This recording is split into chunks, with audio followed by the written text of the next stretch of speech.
Hamdan wa sholatan wa ba'du. Teman-teman sekalian,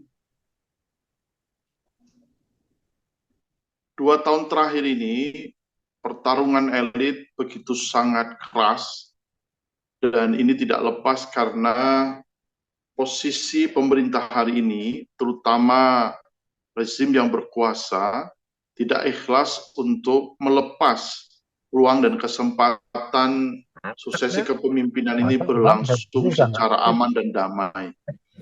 Itulah yang menjadi penyebab mengapa kemudian pertarungannya cukup sengit. Andaikan Pak Jokowi Logowo, dia memposisikan diri sebagai seorang negarawan, saya punya keyakinan eskalasi politik tidak akan sekeras sekarang. Apalagi hari ini saya lihat kekuatan politik yang ada saling serang satu sama lain. Anies pun juga melakukan serangan yang cukup keras ketika melakukan kritik-kritik, walau itu juga konstruktif untuk kepentingan pembangunan Indonesia di masa depan. Dan itu tidak bisa dihindari karena posisinya sebagai seorang calon yang diusung oleh Koalisi Perubahan untuk Persatuan. Wajar saja kritik-kritiknya disampaikan sangat lugas hari ini untuk membedakan antara mereka yang berada di koalisi pemerintah yang akan mengusung kandidat calon, baik itu yang diusung oleh PDIP maupun juga yang akan diusung oleh Gerindra. Kita tentu punya keyakinan bahwa pertarungan elit ini akan terus-menerus terjadi oleh karena ada politiking dan rasa ketidakadilan yang dirasakan oleh beberapa kelompok ketika pemerintah atau rezim yang berkuasa hari ini berpihak untuk mengurusi atau cawe-cawe dalam proses kandidasi dan sekaligus juga memenangkan pasangan calon. Akhirnya konflik, akhirnya perang itu tidak bisa dihindari dalam konteks pemilu di 2024 ini. Tapi yang harus kita ingat secara filosofi sesungguhnya Mao Zedong, pendiri dari Republik Tiongkok, dia menyatakan bahwa, kata beliau, politik itu adalah perang yang tanpa pertumpahan darah, sementara perang itu adalah politik dengan pertumpahan darah. Jadi ketika kita maknai kompetisi politik hari ini menjelang pemilu, sesungguhnya ini adalah hakikinya adalah perang. Karena ini perang tentu semua kekuatan mengerahkan segala daya dan upaya yang dimiliki untuk menguasai lapangan dan sekaligus juga menggolkan kepentingannya. Dan itu hal yang wajar karena memang dalam mekanisme demokrasi kita diberikan kesempatan dan peluang untuk merebut dan mempertahankan kekuasaan secara konstitusional. Pemilu itu memang disediakan dalam rangka untuk mempertarungkan gagasan dan sekaligus juga merebut simpati dan dukungan dari masyarakat untuk membangun pemerintahan di 5 tahun yang akan datang. Sehingga wajar ketika terjadi perang yang sudah sangat sengit sekarang. Tapi yang kita sayangkan hari ini adalah ketika kekuatan-kekuatan politik yang ada menggunakan instrumen hukum dengan melakukan kriminalisasi terhadap kasus tindak pidana korupsi misalnya, yang itu digunakan untuk menjadi panggung dalam rangka memukul lawan, untuk mendelegitimasi koalisi tertentu atau partai tertentu atau pasangan calon tertentu. Sehingga kemudian yang terjadi adalah terasa ada ketidakadilan di dalamnya. Ini adalah problem yang sangat serius ketika instrumen hukum digunakan untuk memaksakan kehendak, entah dengan skenario dari hanya satu putaran dengan kandidat calon dari dalam semua, atau dia skenario dengan menggagalkan Anies atau menjegal Anies untuk tidak bisa maju di dalam kontestasi di Pilpres yang akan datang. Ini semua terjadi karena lagi-lagi adalah karena mereka itu sangat Aniesfobia. Dan Aniesfobia itu terjadi wajar karena Anies pada 2017 pernah memenangkan kontestasi dengan kelompok mereka.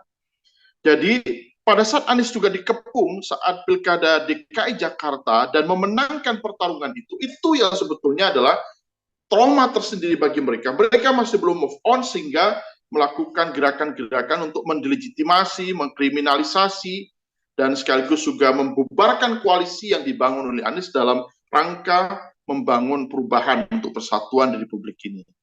Nah, teman-teman sekalian yang saya hormati, dalam kondisi semacam ini, maka yang harus kita jadikan catatan penting adalah ada seruan dari NU dan sekaligus juga Muhammadiyah. Baru-baru ini baru saja mereka bertemu dan menawarkan apa yang beliau sebut dengan kepemimpinan moral atau moral leadership atau kepemimpinan moral. Moral leadership atau kepemimpinan moral itu adalah sebuah kepemimpinan yang mesti menjadi perhatian semua pihak agar pemilu di 2024 ini itu menjadi pemilu yang free and fair, menjadi pemilu yang jurdil dan adil, dan sekaligus juga bermartabat, yang memantapkan posisi Indonesia sebagai negara demokrasi terbesar ketiga di dunia. Jangan sampai oleh karena menghalalkan segala cara, politicking kemudian membubarkan apa yang sudah menjadi capaian politik demokratis yang dimiliki oleh kita. Oleh sebab itu, kepemimpinan moral yang ditawarkan oleh dua ormas besar ini sangat menarik untuk kita perhatikan. Ada beberapa isu yang menjadi penting dari parameter dari kepemimpinan moral itu. Yang pertama adalah integrity atau integritas. Artinya pemilu ini harus menjadi pemilu yang integritasnya tinggi, punya daya kepercayaan yang tinggi, hasilnya bisa dipercaya dan diterima oleh semua komponen yang ada, dan itu bisa diterima ketika kompetisinya itu berlangsung dengan sehat, berlangsung dengan terbuka, berlangsung dengan jujur dan adil, berlangsung dengan bermartabat. Jadi integritas ini penting menjadi bagian isu dari moral kepemimpinan itu. Itu yang pertama. Yang kedua adalah fairness. Jadi keadilan. Kontestasi ini harus diberi kesempatan yang sama. Mereka diberi kesempatan yang sama, memberikan space yang sama, diberi kebebasan yang sama untuk mengeksplor gagasan, karena hakikinya pemilu itu adalah sebuah pertarungan gagasan, sehingga lahirlah gagasan-gagasan yang sangat penting di dalam rangka untuk memperbaiki jalan pembangunan yang kita lakukan dan sekaligus juga menghadirkan keadilan itu. Itu yang kedua. Yang ketiga adalah social justice. Jadi kepemimpinan moral itu menuntut keadilan sosial. Seluruh warga negara merasa dia memiliki posisi yang sama di depan hukum dan pemerintah. Seluruh pemilih punya kesempatan yang sama menggunakan hak pilihnya, tanpa ada unsur paksaan, tanpa ada unsur tekanan, tanpa ada unsur keterlibatan negara untuk memenangkan atau menggagalkan pasangan calon tertentu. Jadi social justice itu adalah sebuah partisipasi masyarakat yang terjadi ketika pada saat pemilihan, di mana tidak kurang dari 205,8 juta pemilih Indonesia menggunakan hak pilih dengan tanpa tekanan, dengan politik yang penuh dengan kegembiraan dan kompetisi dalam harmoni. Jadi itu yang ketiga. Kemudian yang keempat adalah bahwa kepemimpinan moral itu berkaitan dengan equality, jadi kesetaraan kesempatan. Kesetaraan itu artinya semua diberi kesempatan yang sama, tidak boleh menggunakan fasilitas negara. Hari ini yang terjadi adalah Anies yang notabene bukan pejabat negara dikritik habis gara-gara karena menggunakan private jet di dalam rangka melakukan safari politik, tetapi sisi lain mereka menggunakan fasilitas negara tetapi tidak ada peringatan terhadap mereka.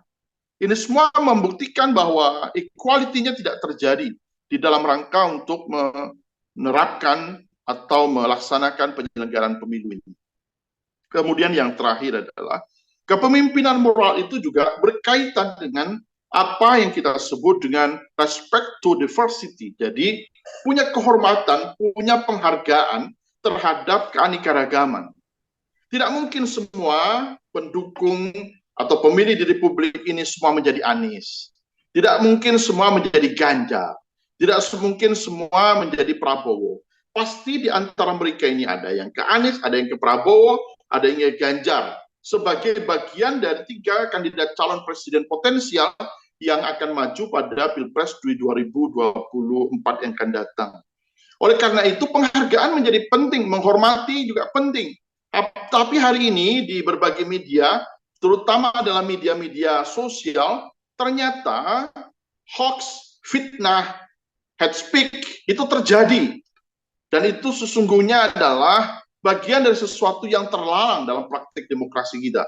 Karena praktik demokrasi kita justru mestinya menumbuhkan gagasan baru melalui pertarungan gagasan. Gagasan yang itu demi kepentingan membangun negeri ini. Karena pada hakikatnya, kata Pak Paloh, pemilu itu adalah sebuah ikhtiar untuk mencari yang terbaik dan menemukan energi baru di dalam rangka untuk meningkatkan kualitas kehidupan Republik ini. Pemilu, kata Pak Paloh, beliau mengatakan bahwa terlalu pendek akal kita, terlalu besar nafsu kita, kalau hanya sekedar untuk menang, kita harus membelah persatuan dan kesatuan bangsa dan menjerumuskan negeri ini pada kehancuran karena menghalalkan segala cara dan politik. Jadi posisi pemerintah yang tidak netral ini berbahaya oleh karena dia tidak berdiri di atas semua golongan. Mestinya presiden sebagai seorang negarawan, dia mesti memperlakukan semua kandidat. Mereka ini adalah anak-anak bangsa. Ini adalah adik-adik mereka. Ini adalah junior-junior mereka yang diberikan kesempatan berkompetisi dengan baik, tanpa dihambat, tanpa dihalangi, semua diberikan panggung yang sama. Itu adalah keadaban demokrasi yang mesti kita bangun ke depan demi menguatkan posisi negeri ini sebagai negara demokrasi ketiga terbesar di dunia. Saya kira demikian. Terima kasih.